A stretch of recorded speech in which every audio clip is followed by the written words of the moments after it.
कागद जळले नाही आणि माणसं जळले. हा, विमानात 6 जण बसले होते तर 5च कसे सापडले रे? एक कुठं गेला तो? काय वरून गायबच झाला काय? का देवानं वरतून वरच्या वरतून येऊन गेला? का वरतच मेला तो? हा, अरे त्याची लाश नाही दिसली, काहीच दिसलं नाही, त्याचं काही नामोनिशाण नाही आहे. 6वा कुठं गेला?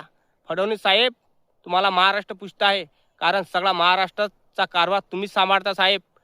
तर माझं एकच म्हणणं आहे, ज्याने हे कांड केलं त्याला जेलात टाका आणि विमानाच्या मालकाला जेलात टाका आणि तपास करा की तो 6वा गडी कोण आहे. का हवेतच गेला उडून? का मातीत गेला? का कोण खाल्लं त्याला उचलून? आ, अरे तपास करा, त्याचा तपास करा.